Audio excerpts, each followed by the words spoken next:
로마서 15장은 소망의 하나님께 항상 찬양드리는 삶을 살아야 된다고 가르치는 그 한편 후반부에서 바울 사도가 로마 교회를 방문하기를 간절히 소원한다는 그런 내용을 담고 있습니다. 1절부터 6절은 성도들은 말씀으로 말미암아 위로를 통해서 그리스도 안에서 소망을 가져야 한다고 말씀하십니다.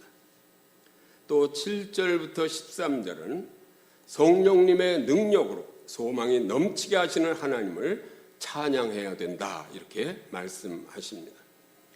바울 사도는 그동안 장장 14장에 걸쳐서 로마서의 긴 본문을 통해서 하나님의 은혜와 믿음으로 얻는 구원의 도리와 구원받은 자가 살아야 할 성화의 삶에 대해서 자세하게 가르쳐 왔습니다. 이제 편지의 마지막 부분에 와서 사도 바울은 우리 구원받은 성도가 이 땅에 살면서 완성된 하늘나라를 항상 소망하면서 우리를 구원하신 주님과 하나님께 영광을 돌리며 찬양하는 삶을 살아야 한다고 강조하는 것입니다.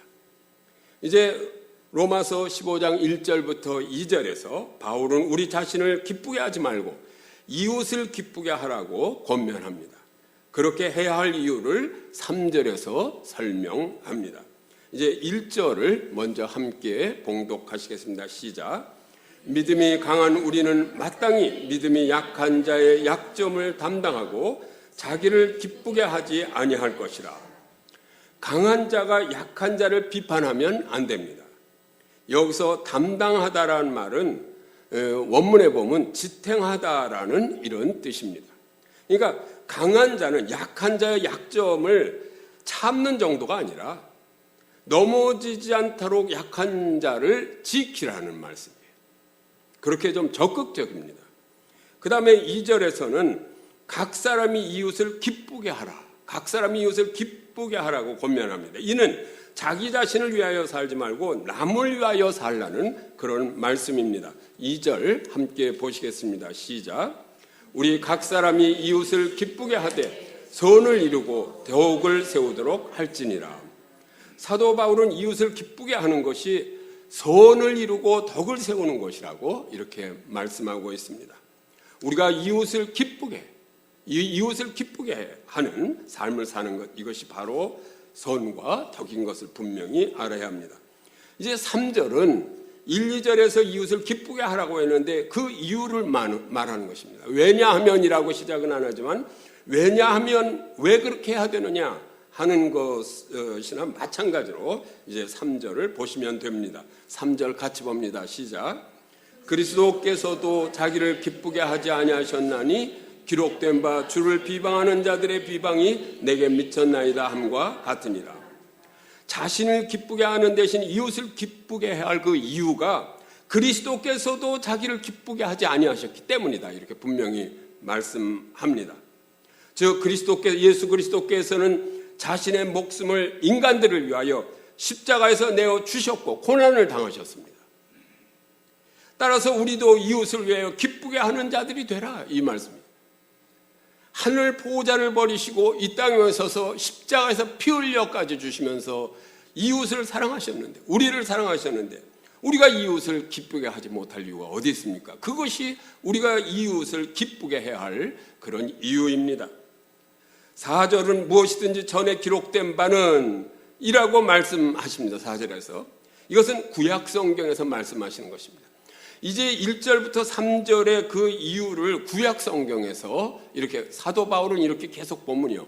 모든 논증을 할 때 그 논증의 적을 구약 성경을 이렇게 많이 이제 인용해서 말하는 것을 볼 수 있습니다. 이제 4절을 같이 봉독합니다. 시작.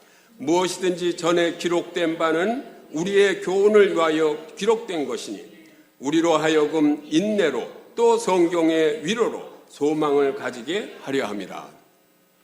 이 바울은 4절에서 그동안 로마서의 논지를 전개하는 과정에서 구약에서 이제 많이 이용했는데 그 이유를 구약에서 인용하는 그 이유를 4절에서 말하는 거예요. 구약 성경 우리 교훈을 위해서 기록된 그 말씀이다 이렇게 간단하게 말씀하고 있습니다. 그러니까 구약 성경은 우리 신약 시대의 성도들에게 교훈이 되는 말씀이기 때문에 반드시 구약 성경을 무시하면 안 됩니다. 이제 15장 5절을 함께 보시겠습니다. 시작. 이제 인내와 위로의 하나님이 너희로 그리스도 예수를 본받아 서로 뜻이 같게 하여 주사. 5절에서 하나님은 인내와 위로의 하나님이라고 이렇게 부릅니다. 이 성경에 보면 여러 가지 하나님을 하는데 여기서는 인내와 위로의 하나님, 이렇게 하나님을 부르고 있습니다. 그 하나님께서는 인내와 위로의 하나님인 동시에 또한 우리로 인내케 하시고 또 우리를 위로해 주시기 때문에 우리에게 소망을 주시는 하나님인 거예요.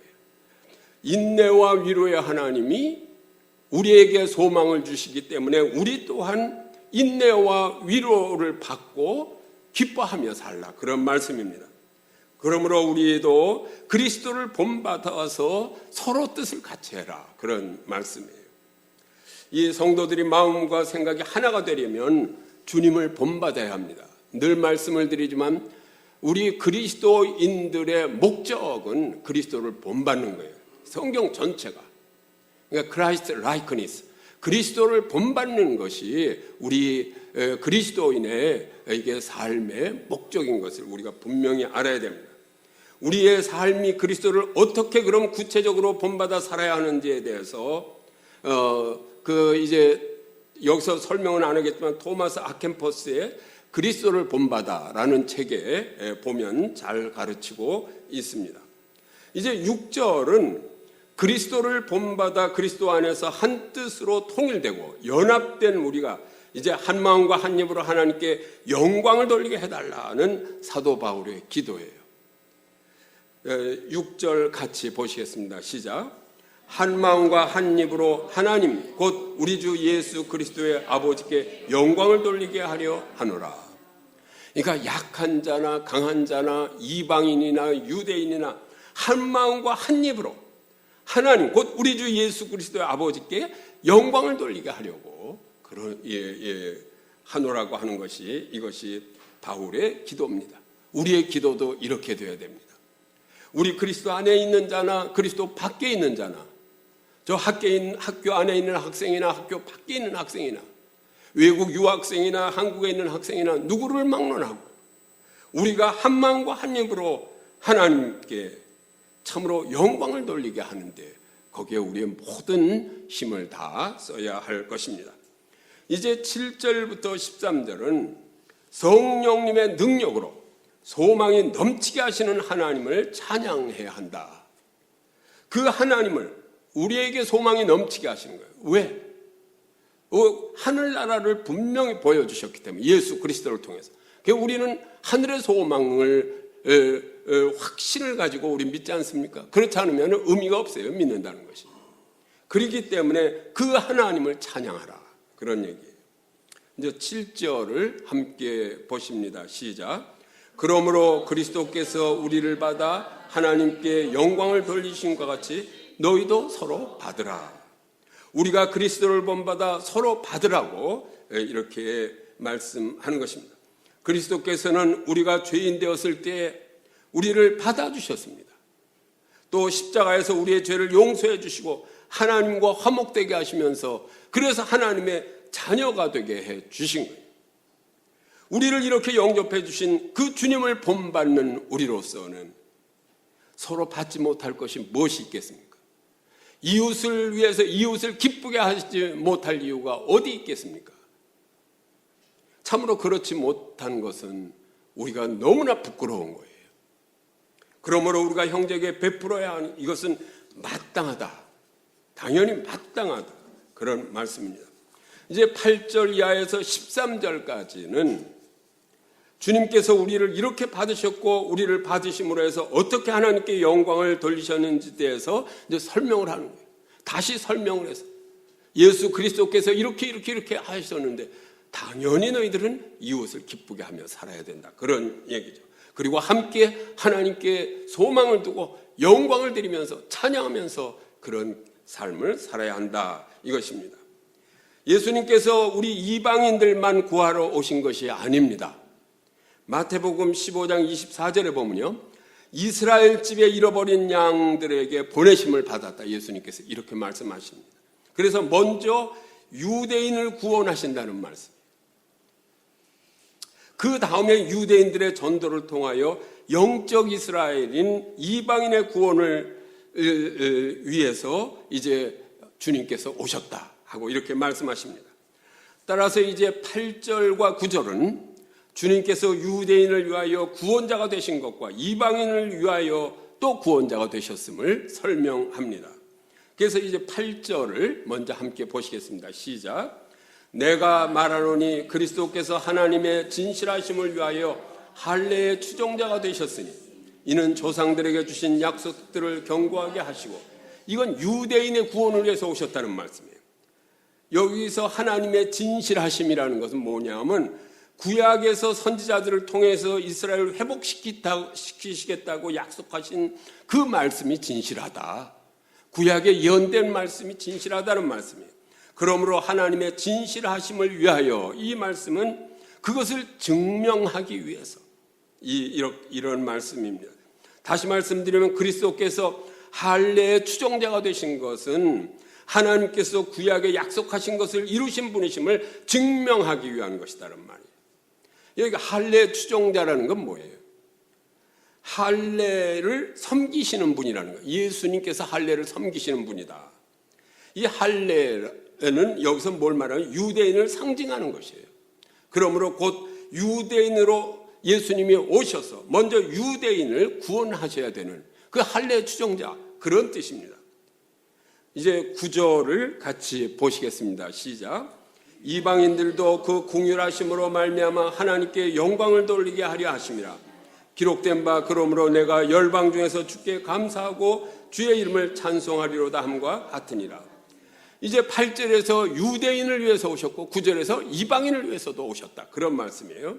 9절은 주님께서 이제 이방인들을 위해서 이방인을 섬기려 예수님께서 오셨다, 그런 말씀인데, 바울은 이것을 증명하기 위해서 그 다음에 4절에서 4절의 9절을 구약 성경에서 차례로 인용해서 이제 증명을 합니다. 첫 번째 이제 9절에서 기록된 바라고 하는 말씀, 조금 전에 함께 봉독한 9절에서 이것은 시편 18편 49절을 인용합니다. 시편 18편 49절 함께 보시겠습니다. 시작.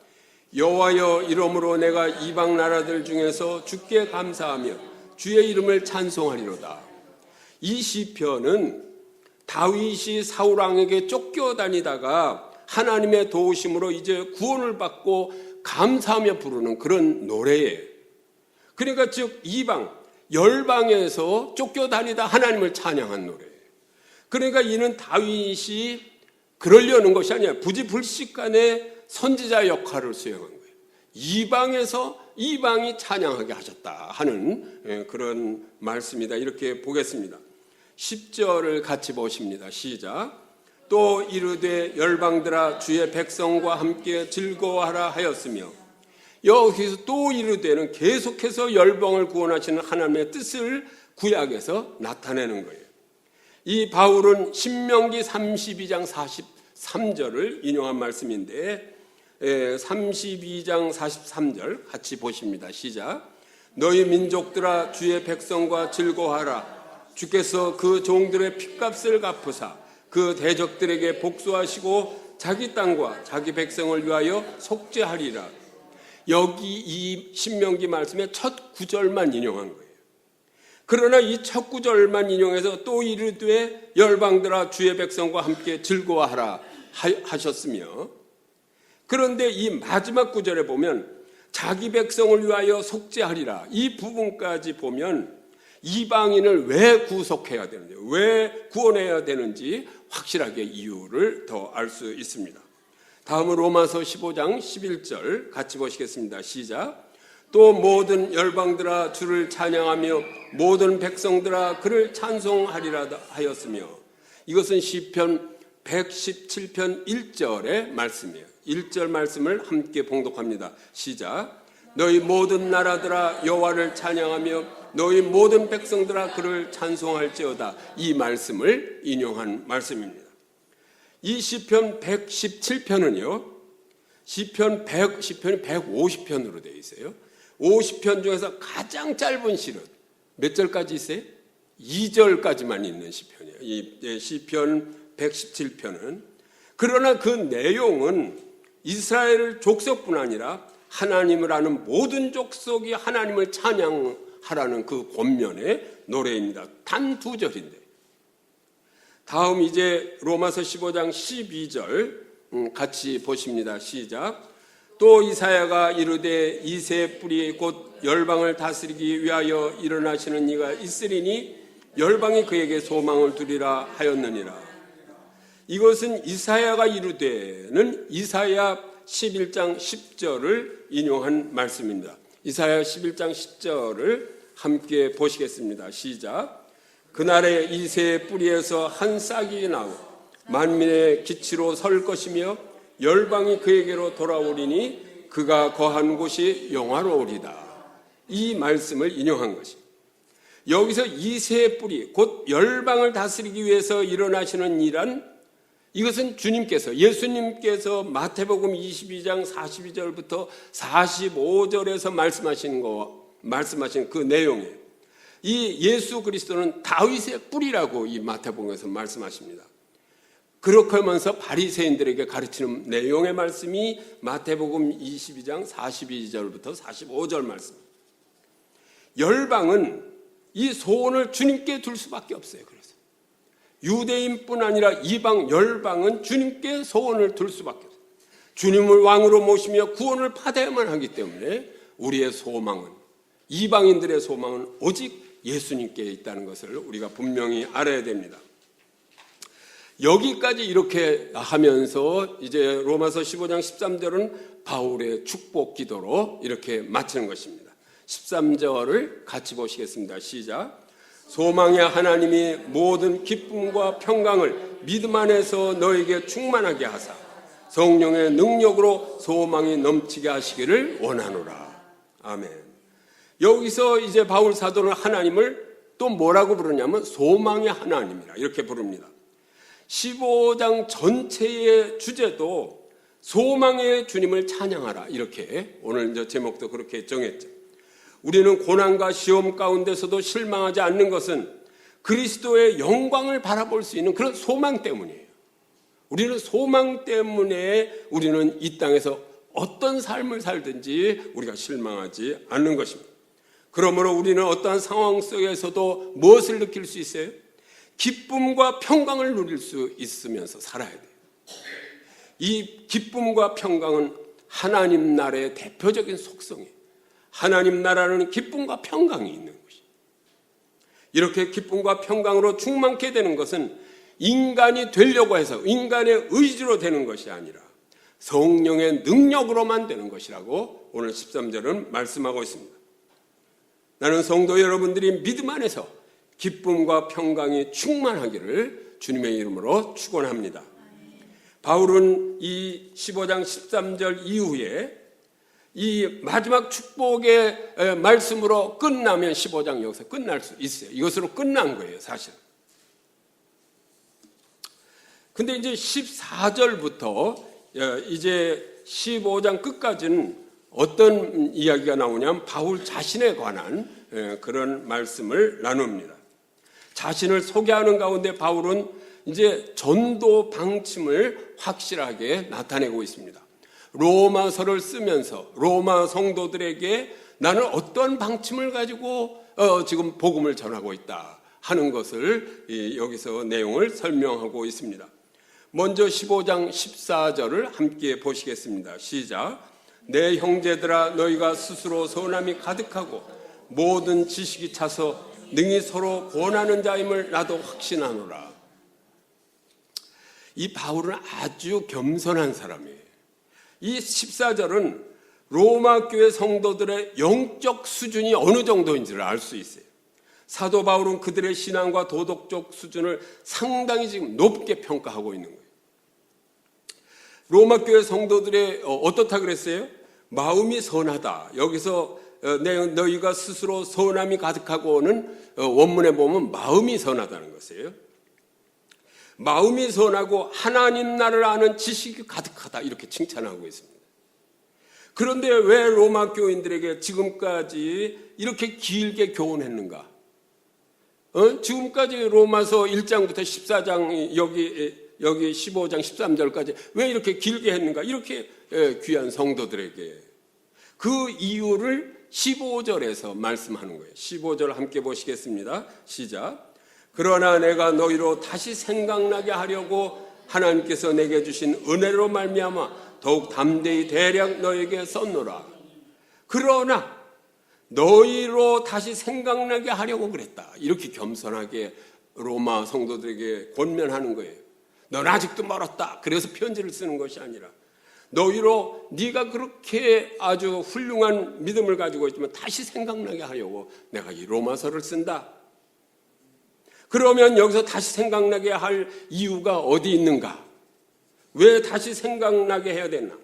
로마 교인들이 비록 선한 마음과 지식이 있더라도 실제 삶에 있어서 믿음과 삶의 일치가 되지 않기 때문에 이론적으로는 어떻게 살아야 되는 걸 너무나 로마 교인들이 잘 알지만 삶에 적용이 안 되고 있다. 그런 말씀.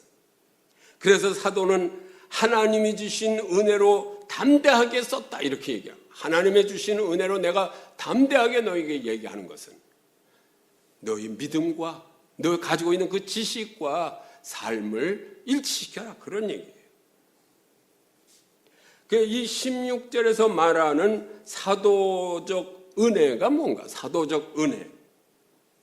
그 은혜가 무엇인가에 대해서 이제 로마서 15장 16절부터 19절은 이것을 설명합니다.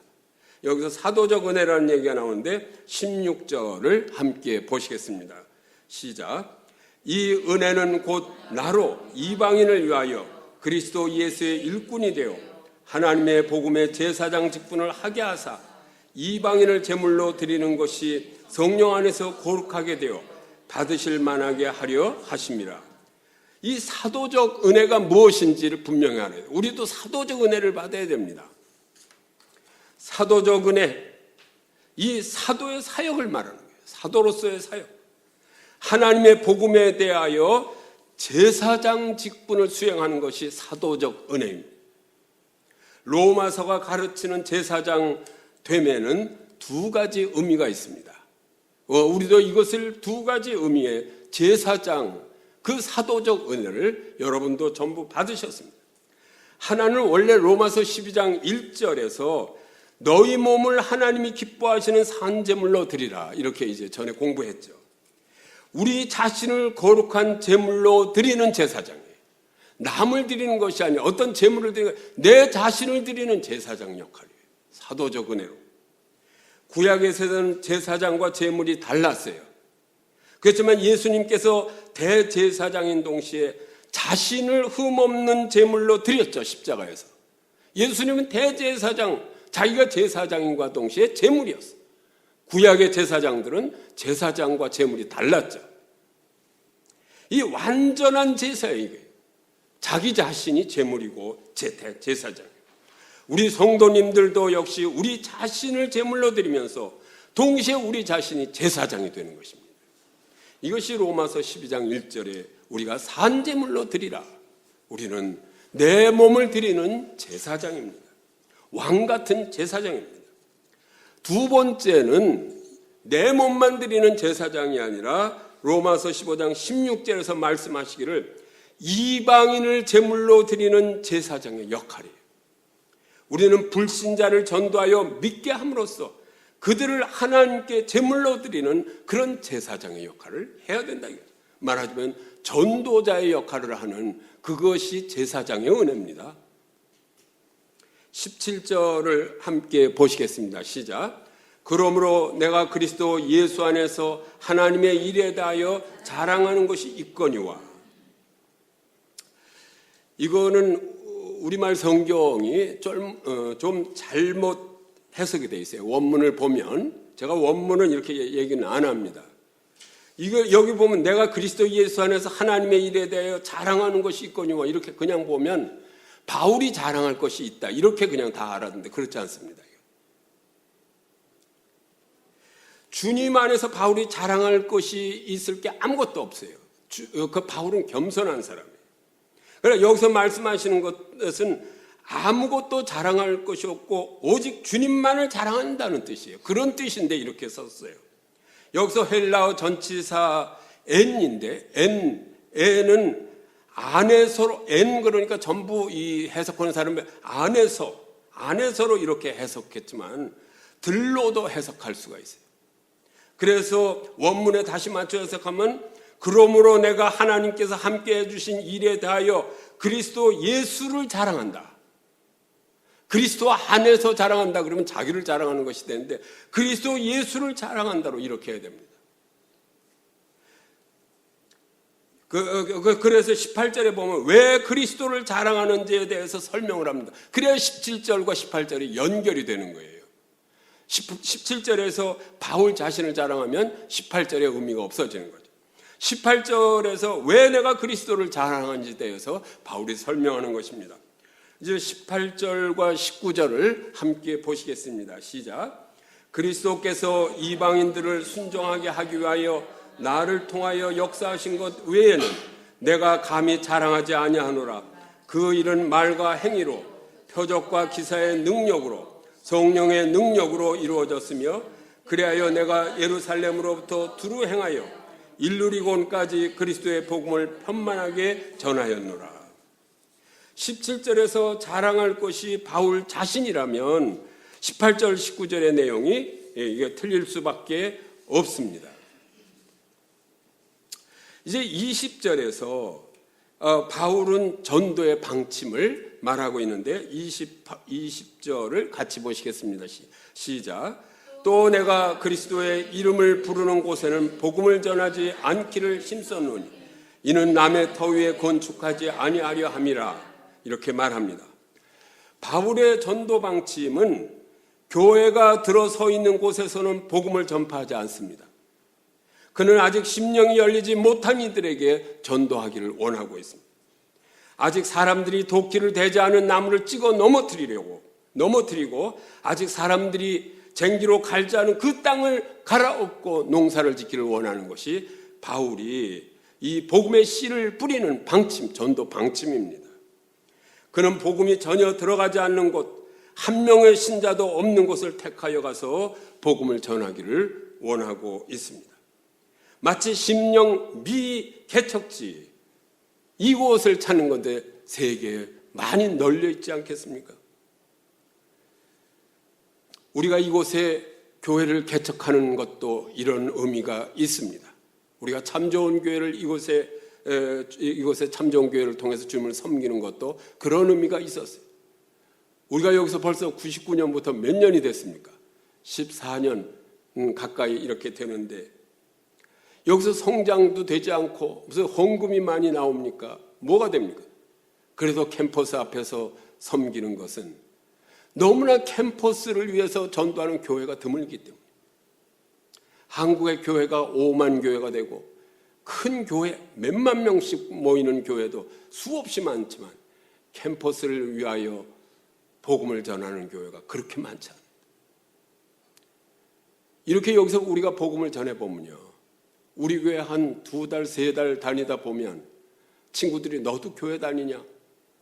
그리고 우리 교회 한번 가볼래? 그리고 우리 저쪽 지하실에 있을 때 사랑의 교회 대학부나 온누리 교회 대학부나 이런 데 가보면 뭐 휘황찬란하고 얼마나 달라요. 남학생들도 많고. 그 교회 다니지 우리 교회 다니겠어요? 그러니까 이 캠퍼스 앞에서 복음을 전하는 게 쉽지 않습니다.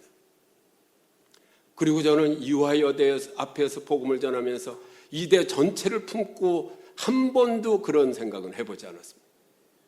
교목실에서 잘하고 계시고 또 전체 이대 재단에서 잘하고 계십니다.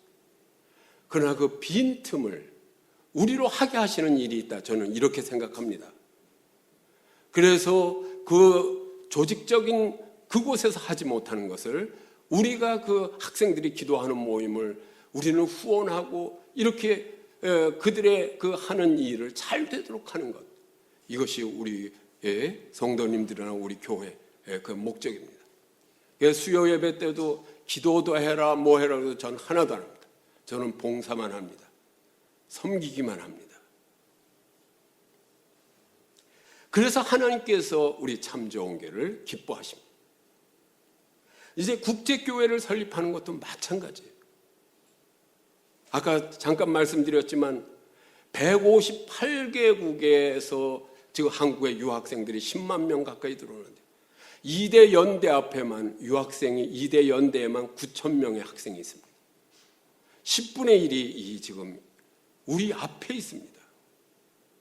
이들에게 복음을 전하지 않으면, 우리가 복음을 전하지 않으면 가서 이 학생들 만나기도 힘들어요. 한국에 유학 올 정도면 그 나라에서는, 그 특별히 이 동남아 지역에서는 굉장히 높은 수준의 자녀들인데 그 나라에 가서 선교사들이요, 우리가 여기서 한 명을 전도하면 선교사 100명을 보내요. 그 한 명에게 복음을 전할 수 있습니다. 우리가 그들에게 여기서 밥도 좀 해주고 떡도 먹여가면서 손만 붙들어 줘도 그들은 나그네이기 때문에 여기서 우리에게 감사하면서 주님을 영접할 줄 믿으시기 바랍니다. 지난번에도 말씀드렸지만 작년에 그 베트남에서 온 그 의사 교수 31살인데 6개월 만에 그에게 복음을 전해서 그가 지금 베트남에서 얼마나 잘하는지 지금 보고는 받은 건 없지만 눈에 선하고 감사한 거예요. 참으로 이것이 사도 바울의 정신과 마찬가지라는 것을 가지고 우리 성도님들이 얼마 안 되지만 우리가 하나님께서 우리를 기뻐하신다는 분명한 그런 믿음을 가지고 기뻐하며 우리 주님의 몸된 참 좋은 교회와 국제교회를 섬기시는 여러분 되시기를 간절히 축원합니다. 5장 21절을 같이 함께 보시겠습니다. 시작. 기록된 바 주의 소식을 받지 못한 자들이 볼 것이요 듣지 못한 자들이 깨달으리라 함과 같으니라. 이 말씀은 이사야 52장 15절을 인용한 말씀인데 이는 그들이 아직 전파되지 아니한 것을 볼 것이요 아직 듣지 못한 것을 깨달을 것임이라를 인용했습니다. 사도 바울은 복음이 전파될 때마다 이 구절에서 말한 예언이 성취됨을 이렇게 맛보면서 얼마나 기뻐했겠습니까? 22절에서 사도 바울은 여러 차례 로마 교회를 이제 방문하려고 했다는 것을 말씀합니다. 22절 함께 보시겠습니다. 시작. 그러므로 또한 내가 너에게 가려 하던 것이 여러 번 막혔더니 그는 또 이렇게 말합니다. 23절부터 4절입니다. 시작. 이제는 이 지방에 일할 것이 없고 또 여러 해 전부터 언제든지 서바나로 갈 때 너에게 가기를 바라고 있었으니 이는 지나가는 길에 너희를 보고 먼저 너희와 사귐으로 얼마간 기쁨을 가진 후에 너희가 그리로 보내주기를 바람이라. 그는 이제 소아시아 그리스 방면에서는 이미 복음을 전할 곳이 없으므로 마침내 로마로 가기로 작정한 것입니다.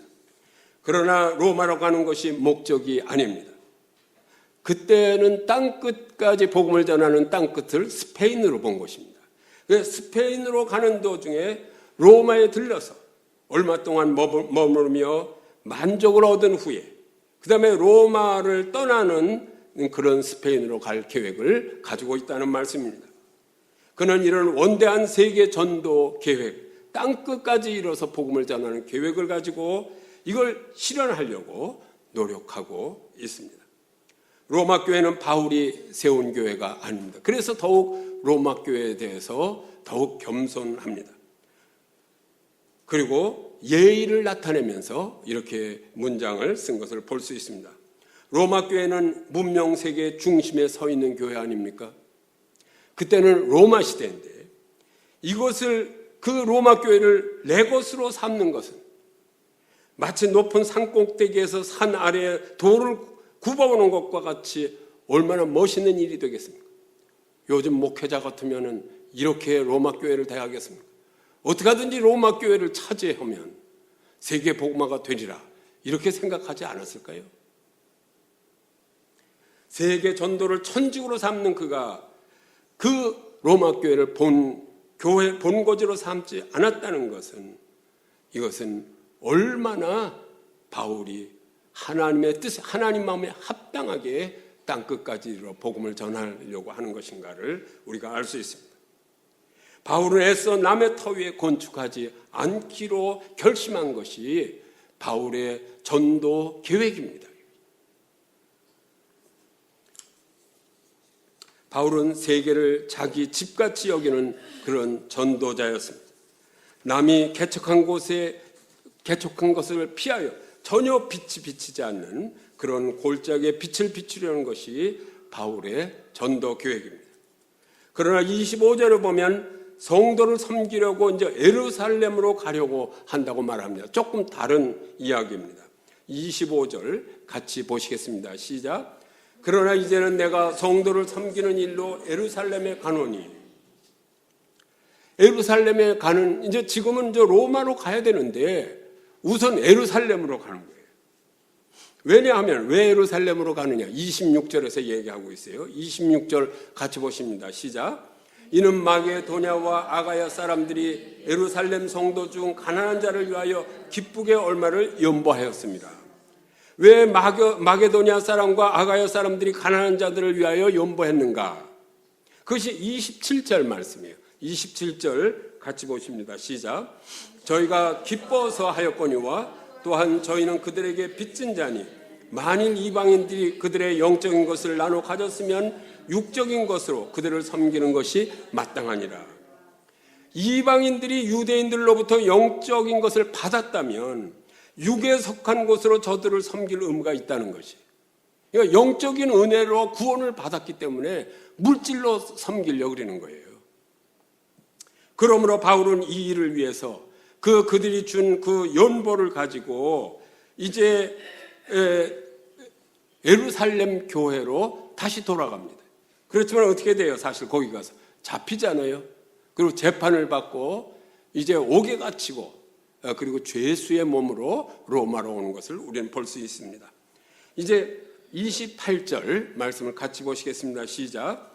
그러므로 내가 이 일을 마치고 이 열매를 그들에게 확증한 후에 너에게 들렸다가 서바나로 가리라. 예루살렘에서 이제 그 연보한 것으로 이제 전부 돌려주고 그리고 이제 바울은 이제 배 타고 이제 로마로 왔다가 스페인까지 가려고 그러는데 그것이 이제 차질이 생기는데 이건 바울의 생각이지 하나님의 생각은 또 다르신 거죠. 그 29절 같이 보시겠습니다. 시작. 내가 너에게 나아갈 때에 그리스도의 충만한 복을 가지고 갈 줄 아노라. 예. 이제 갈 때에 그리스도의 은혜로 충만한 것을 가지고 로마로 가기를 원하는 거예요. 이러한 형편이므로 형제들아 여러분들이 나를 위하여 힘을 다하여 나와 함께 기도하자.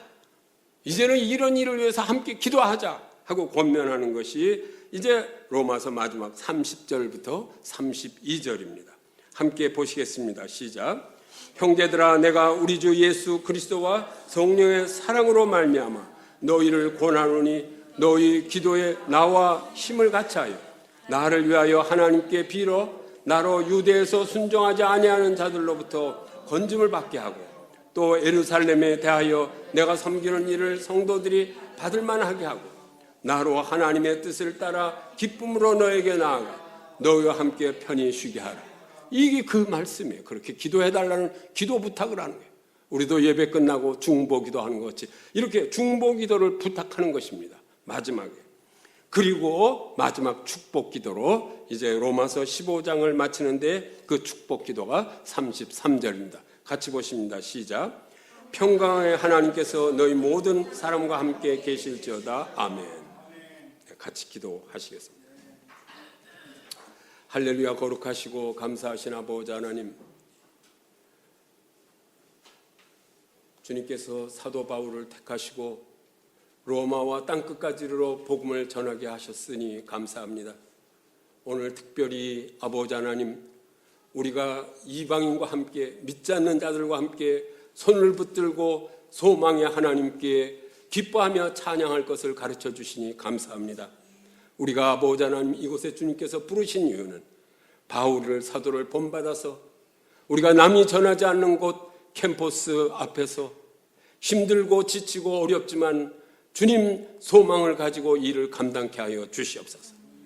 아버지 하나님, 우리가 주님만을 바라보며 기뻐하며 아버지 하나님 땅끝까지 이르러서 복음을 전하는 국제교회를 통해서 157개 나라의 복음을 전할 수 있는 그런 참 좋은 교회가 되도록 축복하여 주시옵소서.